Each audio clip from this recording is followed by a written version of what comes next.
Bien, 26 minutos de las 10 de la mañana. Le damos la bienvenida acá a la mesa en el aire al compañero Facundo Navarro. ¿Cómo le va?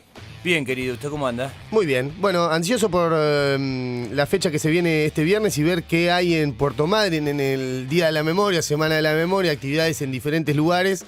Empecemos por Puerto Madryn, ¿le parece? Me parece muy bien. Está en línea Fernando Sandoval, a quien recurrimos habitualmente. Y bueno, como decía Fabricio, me imagino, Fernando, también que 24 tras 24, y también lo hemos hablado en más de una oportunidad, diferentes, cómo se vive en la ciudad, ¿no? ¿Qué actividades hay y si son puntualmente el mismo día, 24, si ya comienzan en el transcurso de la semana? Buen día, ¿cómo estás? ¿Qué tal? Buen día, ¿cómo andan? Un saludo para todos y todas. ¿Cómo anda, Fer? Bien, bueno, bien, siempre con un combo de sensaciones y de emociones, pero más que nada por la fecha, pero bueno, con mucha expectativa también de que siempre se renueva, digamos, en esta fecha, de esas juntadas espontáneas y populares donde compartimos y nos volvemos a encontrar pensando y reflexionando sobre la fecha, sobre lo que aconteció, digamos, en la última dictadura, pero también sobre el contexto actual, ¿no? Y en función de eso, entonces, las actividades, como te preguntábamos, ¿van a ser el mismo 24? ¿Ya han comenzado o comienzan antes del 24?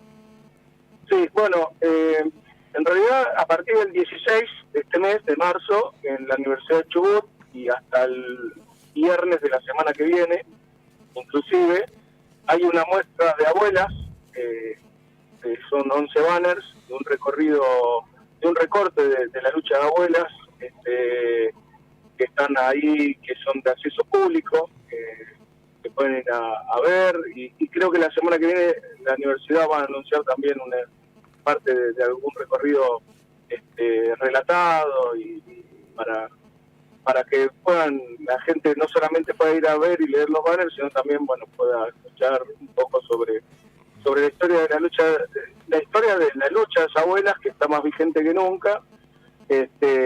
Así que eso por un lado, algo que tuvimos que suspender con Pedro, que es nieto de restituidos, que tuvo un accidente, que ya está bien, que va a venir seguramente a nuestra ciudad. Había un conversatorio, lo tuvimos que suspender, iba a ser el viernes pasado, y el día de mañana, bueno, hoy se están dando en algunos colegios simultáneo también testimonios en primera persona, junto con los compañeros Juan Guarino, que estuvo en 2 centros clandestinos de detención, con Demian Barri, que es sobrino de un desaparecido también de la dictadura, bueno, con compañeros de hijos y con compañeros también, con Jaime Groisat y con Estela, que fueron compañeros y amigos de desaparecidos de los 12 de la Santa Cruz, ¿no? De la iglesia de Santa Cruz en Buenos Aires.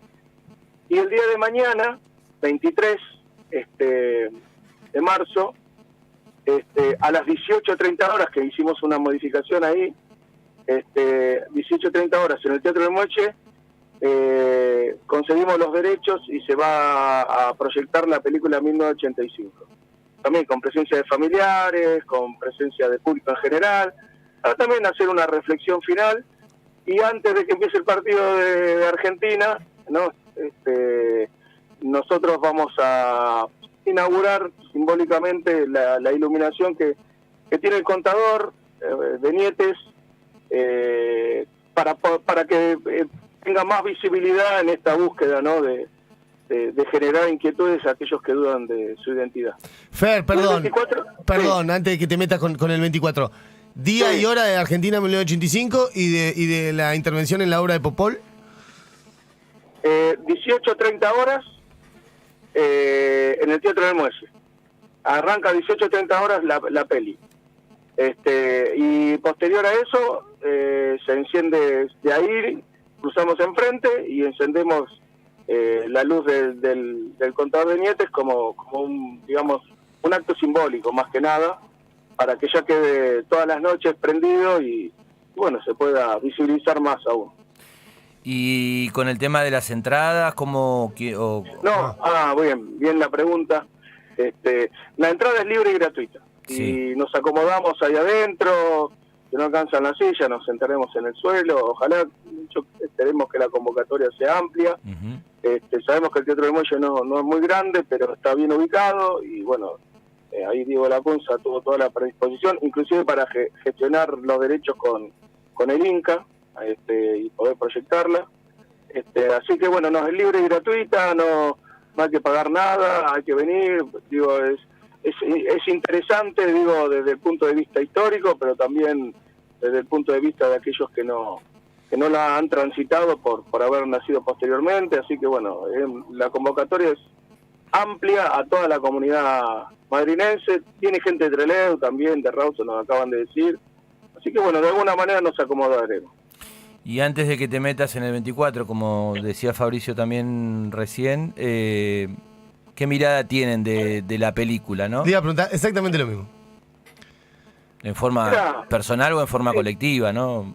Sí. Sí, yo la verdad que es una película, digamos, lograda, digamos, con la tecnología actual, ¿no? Con las cámaras, con las tomas, digo, una película de primer nivel, por lo menos a nivel personal. Obviamente que en 2 horas y moneda no se puede contar todos los matices que ha tenido ese proceso, digamos, de los juicios. Yo creo que toma un poco de todo. Creo que en algún momento el fiscal asume, digamos, su irresponsabilidad en la época de la dictadura con los habeas corpus, digamos, pero lejos de repasar y chicanear, digamos, o cuestionar algunas cosas que podrían estar mejor que otras, me parece que pone en una película, no sé cómo definirla, moderna, para las nuevas generaciones. Me parece que es muy relevante, y más que haya estado nominada a los Oscars, eso también le da un respaldo uno apunta también a las generaciones que no lo vieron, ¿no? Y puedan tener el interés de poder, la inquietud de querer verla. Y bueno, y ahí estamos nosotros y mucha gente a lo largo y a lo ancho del país que también le pone contenido, ¿no? Digo, porque se pasan en Buenos Aires, sé que se pasaron las escuelas, se liberó para la escuela, se generaron debate. Bueno, acá estaremos en camino en eso. Nos parece interesante, es una herramienta fundamental, ¿no? Las nuevas tecnologías y sobre todo las audiovisuales para poder abordar la temática y que deje de ser todo esto una efeméride que se cuenta desde libros, cuando todavía hay gente que la puede contar en primera persona, tanto protagonistas como del juicio, como testigos, como los que, bueno, la vimos por televisión, que había sido emitido por el canal abierto, ¿no? Están escuchando a Fernando Sandoval, parte de Hijos Puerto Madryn. Está contando que Argentina 1985, la película de Darín, para resumir, y de Mitre, va a ser proyectada jueves 18:30 en el Teatro del Muelle. Me quedó una pregunta más porque me interesa conocer tu opinión de la película, Fer. Sí. Digo, yo por lo menos opino igual que vos en esto de que ya vale de por sí para los que no tienen idea qué pasó, bueno, por lo menos se adentren en el tema, vean que, qué sé yo, si vos no tenés ni idea del tema, más o menos después de ver la película entendés que en la dictadura había mucha presión, que el fiscal no la tuvo fácil, que estaba bastante solo. Todo eso me parece interesante desde el punto de vista de la justicia, los derechos humanos, lo que fue la dictadura. Bueno, ahora... hubo muchas críticas respecto de, por ejemplo, la lavada de cara al fiscal, que se cuenta una historia que en realidad no era. Para vos, ese tipo de omisiones, de errores o de manipulaciones de la historia, ¿son graves, son más o menos o no son importantes? Sí, yo creo que todo es importante y la podemos, a ver, sí, me hubiese gustado más y voy a tomar unas palabras de mi abuela, sí, de aquel entonces, comentario de mi abuela cuando fue el juicio, no la película, ¿no? Cuando fue literalmente el juicio. Sí. ¿Quién era Madre de Plaza de Mayo? En ese momento todavía Madre de Plaza de Mayo era una sola, no había todavía línea fundadora. Y también fue una opinión colectiva de las madres, ¿no? Yo me acuerdo que estaban muy decepcionadas porque ellas querían que no solamente a la cúpula, sino se llegaran más allá de la cúpula y de todas las responsabilidades de ahí para abajo, ¿no? Fue un juicio que a mi criterio, digo, y podemos disentir o no, pero bueno, esa es mi mirada de los juicios, de puntualmente ese juicio fue algo para sacárselo de encima. Obviamente que, pero esa fue una mirada de un adolescente, ¿no? Claro. En ese momento yo tenía 14 años, pronto a cumplir 15, cumplí 15 en ese proceso de juicio, y estaba muy a la expectativa y me quedé con sabor a poco también, y obviamente tomaba muy profundo las palabras de las madres, diciendo que bueno, a Estracera no le daba curso a los habeas corpus, digo, porque también pero lo que generó esta película fue eso también, genera un debate sobre la película, sobre cosas que se vivieron y no se hicieron, o que no se hicieron como creíamos que se debería hacer con la profundidad. Vos lo decís como algo bueno. Sí, pero hoy analizándolo en ese contexto, con la dictadura a flor de piel, bueno, yo tuve un primo que justamente a principios del 84, desde un Falcon Verde en diferentes puntos de la ciudad de Buenos Aires, pasaron con ametralladoras y balearon a la gente porque sí. Principios del 84, eso está en algún archivo. Uno de mis primos que iba a trabajar en la estación Federico de la Cruz fue víctima de eso, y de hecho hace 5 años le quedó alojada una bala en el riñón, lo cual hace 5 años le provocó la muerte, ¿no? Y entonces, es muy difícil lo que se logró, teniendo también a Greenspun y a otros dentro del gobierno, hablando de la teoría de los 2 demonios. Claro. Bueno, fue todo un proceso. Al día de hoy, tal vez no se entienda lo que se vivió ahí, pero sí pone sobre la superficie ese nuevo debate sobre las cosas que no se hicieron o que creíamos que se tenían que hacer, pero a la vez sirve para las nuevas generaciones poder contarle esas experiencias que nosotros vivimos en ese recorte de esta historia, ¿no? Desde nuestra experiencia, de nuestras vivencias. Y ahí creo que esas diferentes formas de sentirlo y de vivirlo, creo que enriquece, digamos, el debate y no hay una sola versión, ¿no? Pero en lo personal sí, me quedó, porque, y yo lo enlazo también, y me meto en un tema para algunos escabroso, porque lo mismo sensación me queda con el Papa Francisco, bueno, con Bergoglio de ese momento, ¿no? Su omisión, por acción o omisión, el secuestro de los padres palotinos y, bueno, otras cuestiones, que después él reconoce, pero lo reconoce en un contexto donde era muy fácil de reconocer las culpas, y después, bueno, nada, también tengo una crítica, no se terminan de abrir los archivos del Vaticano en su totalidad, no hay archivos que todavía están bajo llave, y bueno, me parece que la mejor manera de admitir un error es tratar de reparar justamente ese error, haciendo cosas que nosotros podamos acceder y saber dónde están, no solamente nuestros desaparecidos y desaparecidas, sino también el rastro de esos bebés o infantes pequeños que hoy no están, que son adultos, que tienen familia, hijos y están creciendo con una identidad sustituida, ¿no? Tremendo. Fernando, estamos hablando con Fernando Sandoval. En este ir y venir tuyo en distintos ambientes de la ciudad, digamos, que uno de ellos claramente tiene que ver con la educación. Sí. Vos hablabas de esa retrospectiva personal y obviamente estamos hablando de quien ha sufrido en carne propia la dictadura.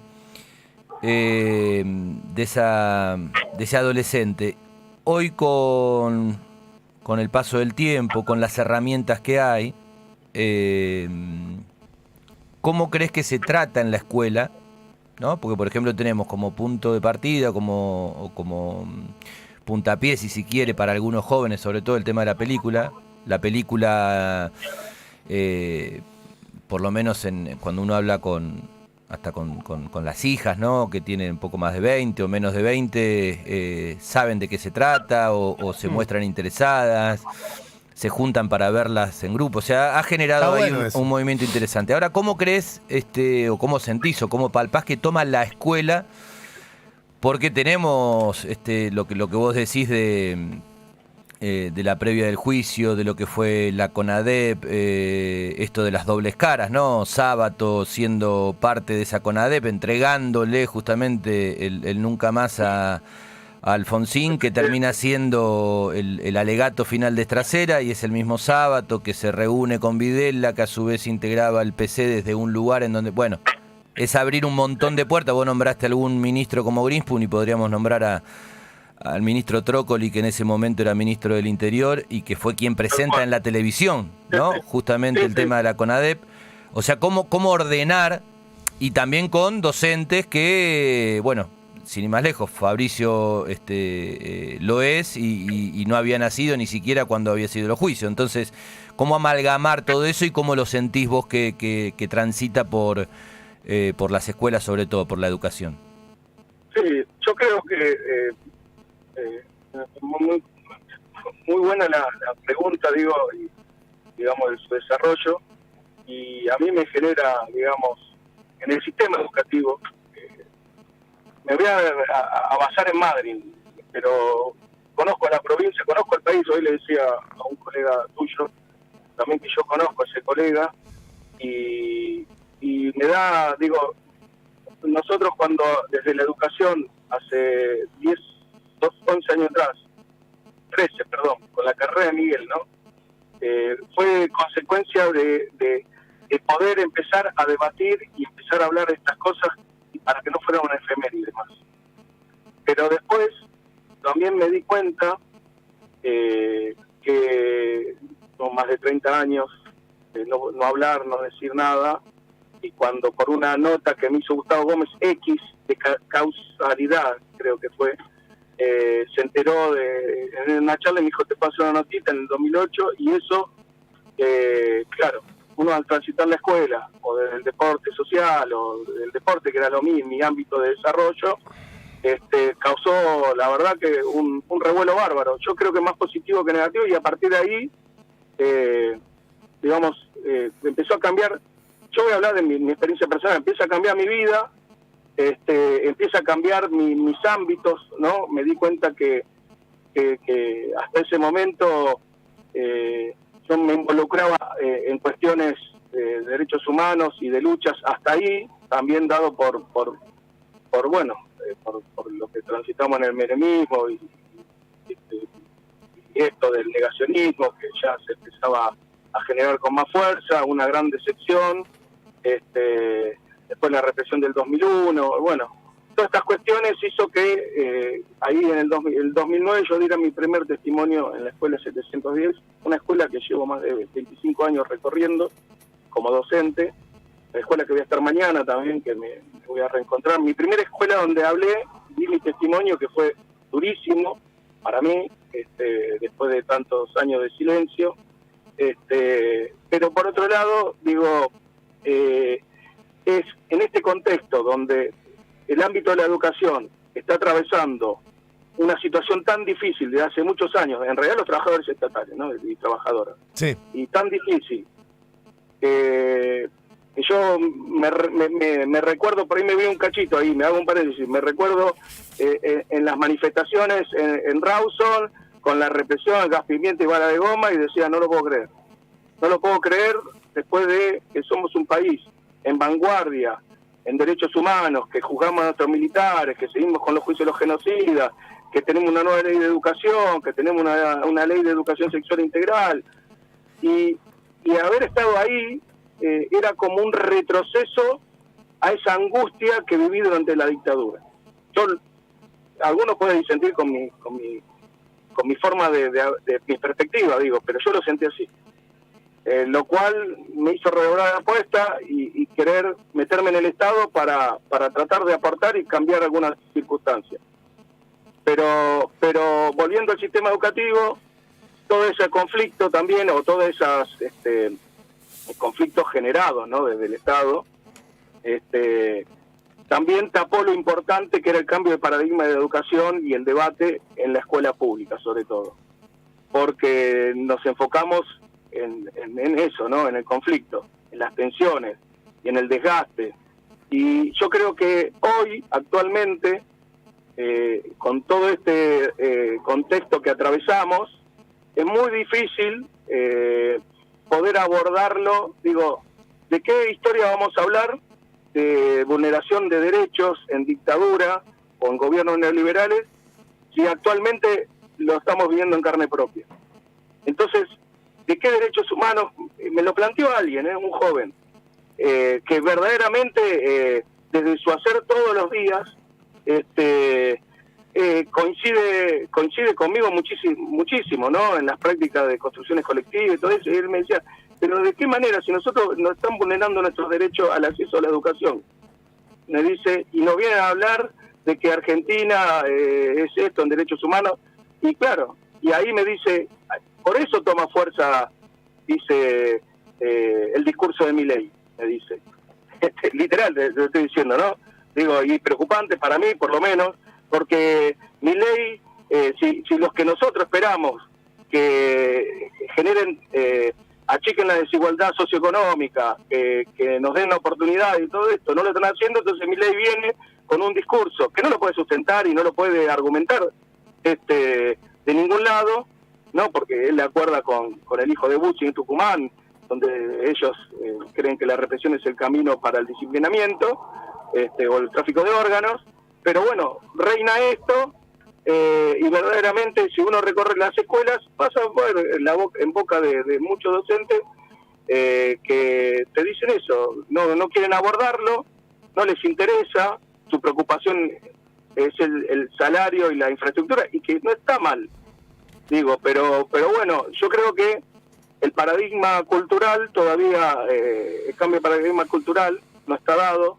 Creo que hay que seguir trabajando muchísimo, que hay que tener paciencia, que el enemigo no son los docentes, ni los colegas, ni las juventudes, que hay que seguir generando espacios de debate, hay que seguir generando espacios de construcción, darle el lugar a las juventudes para que ellos generen sus propios espacios a la vez, nosotros los más adultos, o generarle la logística y darle la llave para que ellos empiecen a construir algo de lo que yo creo que todavía no estamos ni cerca. Pero bueno, me parece, y podemos disentir, ¿no?, que es el camino, pero como le decía a tu colega, yo que recorro el conurbano, justo vengo de allá también, La Matanza, ¿no?, que había sido espacio de militancia de mi vieja, en alfabetización y otras cosas, ¿no?, que tiene que ver con la solidaridad de aquella 70,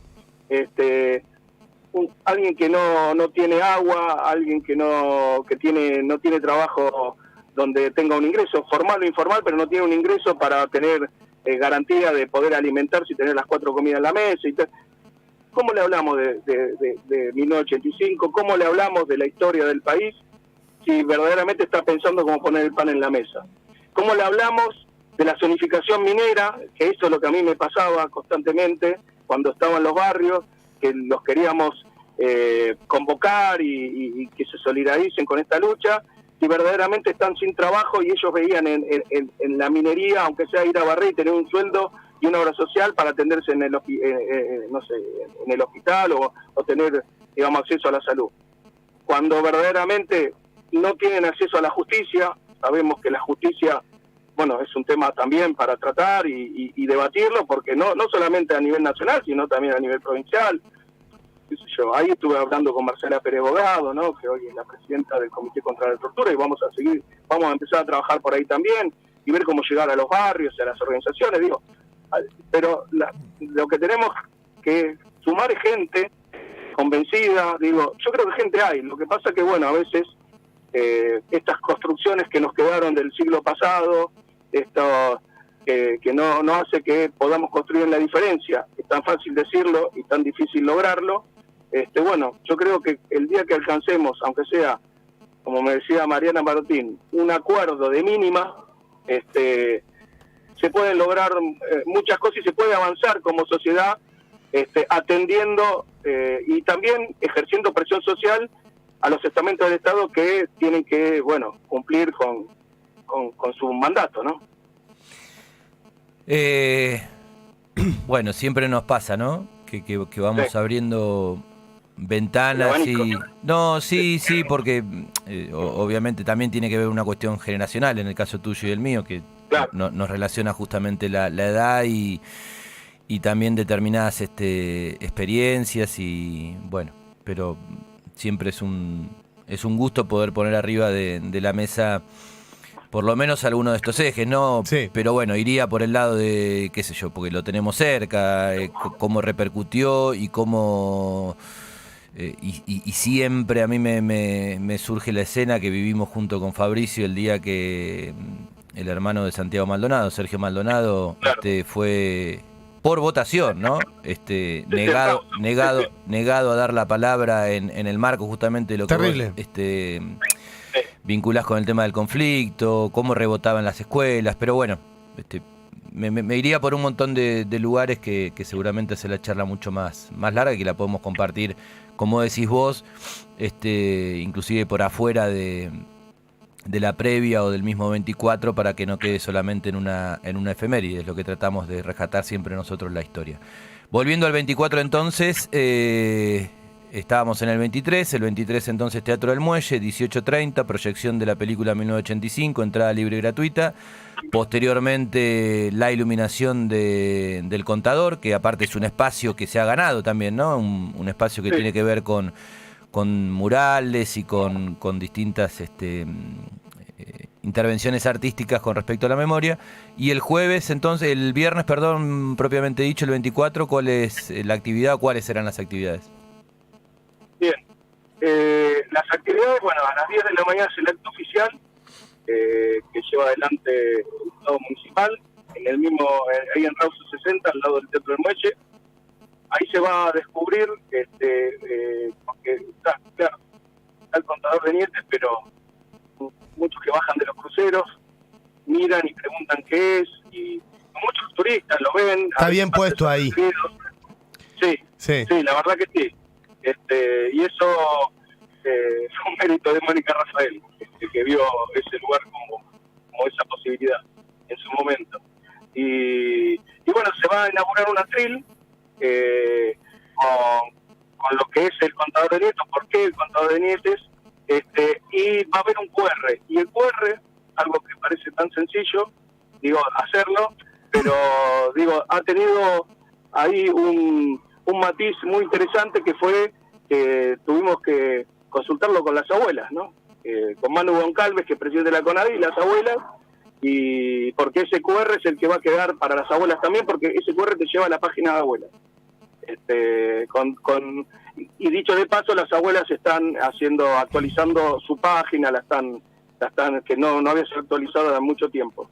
Y bueno, dicho de paso, algo que nunca se había ocurrido, que se nos tiró, me acuerdo, Patricia Blanco, quien estaba a cargo de ceremonia, nos tiró la idea del QR. Bueno, las abuelas y Manu me decían, lo podemos usar en un montón de lugares, está buenísimo, dice, nunca se nos había ocurrido. Bueno, nada, son matices que tiene esto, que a uno le genera una emoción también, esa pequeña cosa, que puede, con pequeñas cosas se pueden colaborar en cosas más grandes, ¿no? Así que ellas con mucho cariño y todo, me dijeron, por supuesto que lo hagamos nosotros, así que ahí Demian Barry, que está en el Parque Tecnológico, confeccionó el QR, le pusimos sentimiento, le pusimos cariño, le pusimos, emoción a algo que a veces parece tan frío, y se va a inaugurar. Y dicho de paso eso, sí, yo no les obliga, y también tiene que ver con mi intromisión, o esta invitación que me hicieron para ser parte del Estado Municipal, donde yo puedo tener acceso a otros espacios y poder plantear algunas cosas como la participación de las juventudes o darle los espacios que ellos están solicitando, como estas cuestiones de derechos humanos, y más allá de los matices que tenga el municipio, la verdad que bueno, ellos se acompaña desde el municipio con herramientas, y eso, bueno, yo creo que es importante que todo el Estado, en todos sus niveles, esté acompañando. Nos falta el provincial, pero bueno, ya lograremos en algún momento revertir esta situación. Dicho esto, a las 15 horas estamos convocando ahí en Rawson 60, también en lo que es la plazoleta del reloj solar, al lado del Teatro del Muelle, pero nosotros lo convertimos en una plazoleta de la memoria.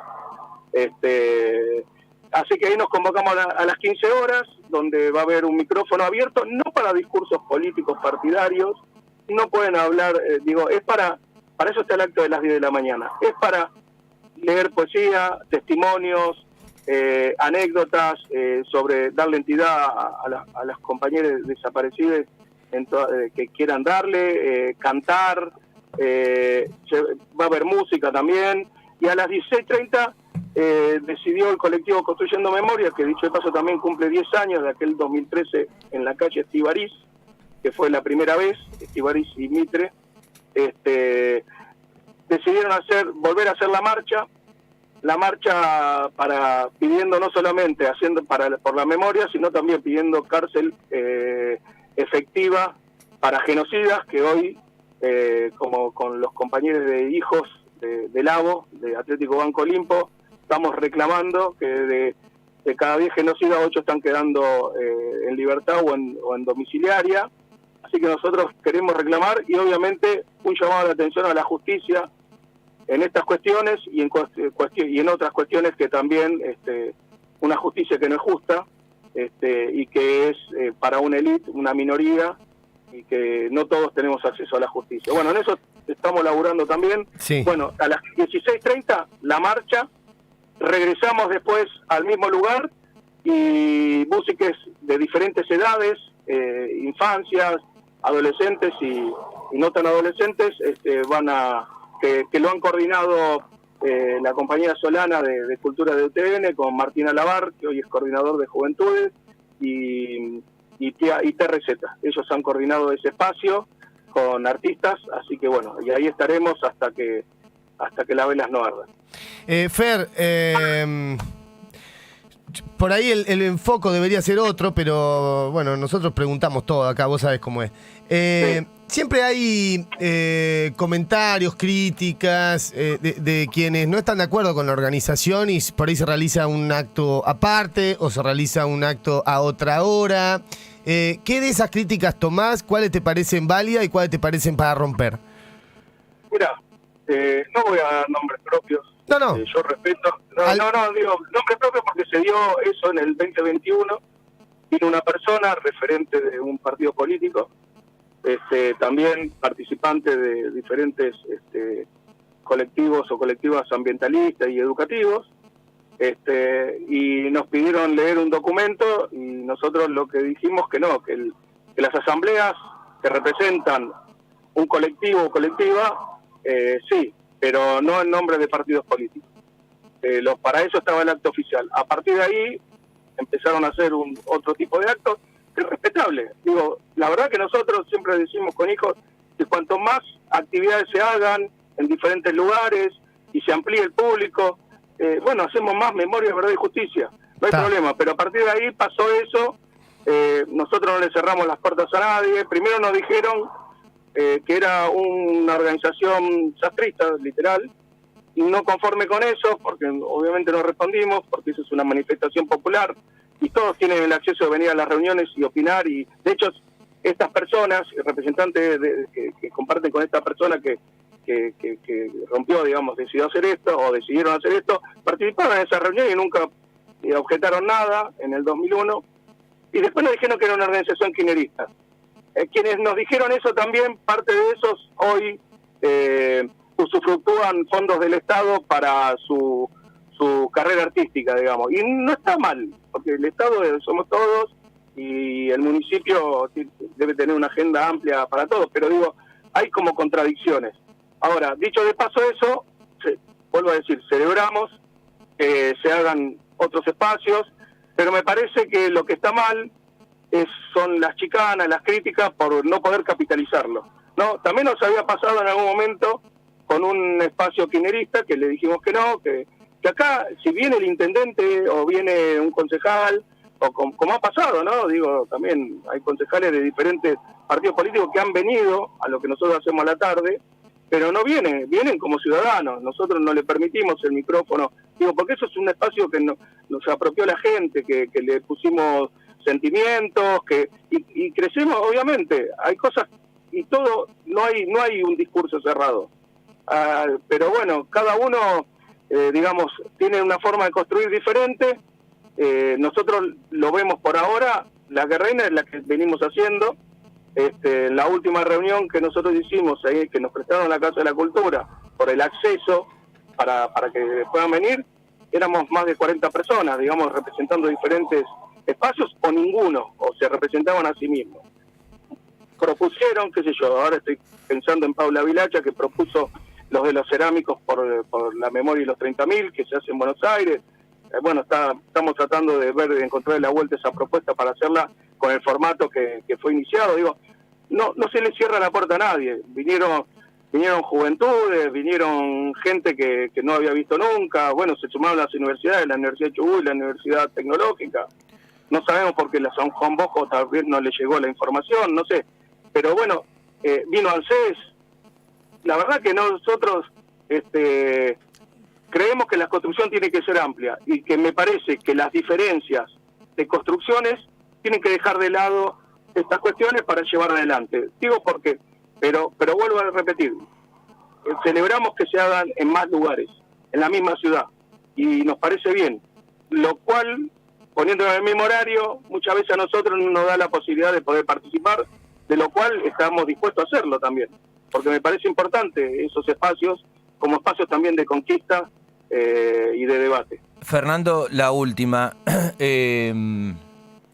Pensando en la historia también y pensando en función de lo que decís, y es verdad, si se quiere, es verdad, es la mirada de uno, ¿no? Pero es fácil buscar en el archivo qué sucedía hasta 12, 13 años atrás con el 24, de qué manera se lo vivía, quienes se movilizaban, y de ahí en más cómo todo ha cambiado. Ahora, no sé si esto por ahí lo conversan en esos espacios que mencionás, con las particularidades que tiene Madryn, ¿no? Trelew tiene también su fisonomía, el hecho de la masacre obviamente que genera toda otra dinámica, si se quiere, pero a mí me da por ahí es la sensación, ¿no? Que no hay mucho de la historia de Madryn en esos años. Sí. Un Madryn que tiene puerto, que seguramente la Marina ha hecho base. Bueno, hay hasta documentales en donde en el golpe del 55 se habla de Madryn como cabecera de playa o una de las cabeceras de playa de aquel golpe, ¿no? O sea, en Madryn tenemos Alvar, que no podemos obviarlo de lo que fue inclusive el golpe mismo, ¿no? Estuvo preso Lanusse justamente en dictadura por el tema de Alvar.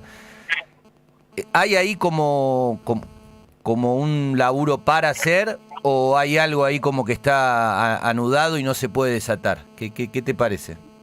Yo creo que las dos cosas. Ahí, por lo menos, desde Hijos como espacio, nosotros, si bien nos enfocamos en seguir buscando nietes, en eso estamos, ¿no? Digamos, también hoy el CONICET tiene la posibilidad de tomar muestras, ¿no? Respetando el procedimiento y todo esto que demanda. Sí, con Juan Guarino hablábamos, nos contaba eso, de que acá partió la flota marina que fue a bombardear. Y aparte, este lugar, en el 55, ¿no? Pero este lugar, Madryn, o Chubut si quieren, pero Madryn sobre todo, es tierra de la Armada. Lo que pasa es que yo creo que la cuestión anudada, que nosotros no podemos encontrar la punta del ovillo, es que hay mucho miedo. Hay mucho miedo, hay adopciones que no, adopciones acá en Madryn que no estuvieron acorde al procedimiento según la ley, gente que está buscando su identidad y coincide con esas fechas de dictadura. Acá en Madryn. Sí, en Madrid. Sí, en Madrid. Hay gente que puede... Lo que pasa es que no, hasta no tener algo concreto nosotros tampoco... Ya hay una denuncia en la Fiscalía Federal de Comodoro Rivadavia que hicimos en conjunto con la Secretaría de Derechos Humanos de Santa Cruz, porque la persona vive en Santa Cruz, por un robo, por ventas de bebés en el año 79 en Sarmiento. Eso sí está y lo tenemos, y tenemos el teléfono de quien sufrió eso, que se llama Inés Salazar. De hecho, dicho de paso, está dispuesto a hablar con los medios y contar su historia, porque la denuncia aparte ya está hecha. Pero a raíz de eso también descubrimos paralelismos en otras ciudades, lo cual, lamentablemente, el tiempo que tenemos nosotros es el tiempo que le ponemos cuando que nos sobra, y lo hacemos con compromiso y le ponemos más energía, pero muchas veces cuando compartimos esto con gente que se dicen ser referentes de derechos humanos en la provincia, y que se abogan tomar la bandera y la lucha justamente de cuestiones que marcaron la provincia, no recibimos el apoyo ni el acompañamiento necesario para poder continuar esto, porque es una cuestión provincial, ¿no? ¿Quién? ¿De quién hablas puntual? No voy a mencionar porque verdaderamente no quiero generar... ¿Pero alguien de la Secretaría de Derechos Humanos? No, la Secretaría de Derechos Humanos de hecho es, está digamos, pintada. Una efeméride en sí misma. Es una efeméride en sí misma. Bien. Digo, desde que asumió Petersen, hasta y todo ese proceso, digo, Petersen, bueno, lamentablemente Martín Casares, la gestión de Petersen, que estuvo a cargo también ahí del Centro Cultural por la Memoria, tampoco pudo hacer nada y renunció, me acuerdo, pidió apoyo y cuando empezó a generar contenido, bueno, tuvo problemas, y después, bueno, esta persona, Sánchez Galindo, ahí no me acordaba el apellido, todo bien, nos saludamos, todo bárbaro, pero no hay contenido, organizan cosas y no convocan, cosas banales, ¿no? Que no tienen profundidad en nuestra sociedad por cómo las toman, ¿no? Toman todo como una efeméride. Digo, pero también hemos charlado con algunos referentes y como que estas cuestiones no avanzan, como no sensibilizan que hubo en el año entre el 79 y el 80 estas denuncias o emergen estas cuestiones cuando uno va indagando o cuando va difundiendo el tema de la búsqueda de los nietes. Y bueno, y acá hace poco nos enteramos, que ojalá él lo pueda contar públicamente, una persona que trabaja en la UTN, su papá fue chupado acá en Madrid, lo confundieron con otra, después lo soltaron, pero fue chupado, en fin, detenido ilegalmente, para que lo entienda la gente. Y yo me enteré justamente en la reunión de Construyendo Memoria, que en la primera que hicimos. En esa comentó, y la verdad que, bueno, yo creo que como esas versiones, como también tenemos versión del trabajo esclavo en la Pedrera en esos años, que no estaba la empresa que está ahora, y que ahí utilizaban, sabemos por el juicio de los vuelos de la muerte, el juicio de Bahía Blanca, perdón, un avión que vino con 22 detenidos desde Seiza, perdón, de la base de Morón, está en un expediente eso, que voy a ver si lo encuentro para poder compartirlo, y que aterrizó en la base SAR de Trelew, lo subieron a camiones, pero no fueron a la U6, no se saben. Bueno, en la meseta se sabe que hay petróleo, ¿no? Ahí, según tengo entendido, trascendieron que hay 29 bocas de petróleo esperando que se agote el Golfo San Jorge, y dice que el ejército ahí extraía petróleo en la época de la dictadura, pero son todos trascendidos que no podemos comprobar, ¿no? Yo digo, repito lo que uno va recogiendo de testimonios que no tenemos pruebas, ¿no? Pero sí, como también nos contaba un colega periodista que en la cordillera a los mapuches los detenían, los molían a palo y los tiraban muertos en el Parque Nacional. Bueno, ahí se descubrió también que ahí está enterrado uno de los desaparecidos de Chubut. Entonces, bueno, nada, pero cuando nosotros queremos ir a hablar con gente que puede tener alguna información, no se animan. Hay mucho miedo todavía, parece increíble, pero hay miedo. Digo, lo de Mazzoni ha tenido mucho que ver también, su acción represiva ha tenido mucho que ver también para que mucha gente vuelva a tener miedo de hablar, ¿no? También condecorando a un ex represor que fue el responsable de Ángel Bell, digo, y todas esas cosas no son cosas que pasan desapercibidas, son cosas que profundizan una huella de dolor y miedo que hay en nuestra sociedad, ¿no? Y dicho de paso también con estas cuestiones, hablando con Carlos Pascuarielo, con la Biblioteca Sanmartiniana, nos contaba que la hélice del barco Villarino, que seguramente por ahí ya lo saben, digo, es los que trajo el resto del general San Martín, pero también era los que se llevaba en su barco a los tehuelches a subastar al patio Bullrich. Digo, y bueno, lo que pasa es que, bueno, historiadores que a veces critican y hablan de la historia completa y se ponen en esa posición, parece que esta historia no puede completar lo trágico y horroroso que vivió nuestro país, ¿no? Y nuestra provincia y nuestra ciudad. Entonces, es muy difícil, cada vez hay más, digo, cada vez se establece más debate, digo, estamos en un momento histórico, me parece, para nuestra ciudad, ya de hace 10 años, esta es una mirada obviamente personal, que se ha podido avanzar con también las luchas feministas, bueno, de los diferentes colectivos de género, bueno, me parece, y en ese sentido, bueno, el Consejo Consultivo de Juventudes también viene a generar un espacio de debate con juventudes para que ellos puedan construir. Digo, hay una serie de cosas ahí que intentamos, pero a veces parece que no es suficiente. Fer, no tenemos más tiempo, podríamos estar hablando todo el día, pues la verdad que está buenísimo escucharte. Imagínate que todas las puntas que tiraste recién da para una nota cada una de todas esas. Sí. Pero bueno, de a poquito lo vamos a ir averiguando, dando una mano con indagar y difundiendo también, que es el laburo que nos toca desde acá. No sé si querés agregar algo más, te agradecemos y seguramente será cobertura de la Namuncurá, como siempre, el 24. Bueno, desde ya, muchísimas gracias siempre por el espacio. Y bueno, nos estamos viendo entonces estos días. Gracias, un saludo, Fernando. Un abrazo. Fernando Sandoval, parte de IGES Puerto Madryn, de cara a las actividades por el 24 de marzo, este viernes acá en nuestra ciudad.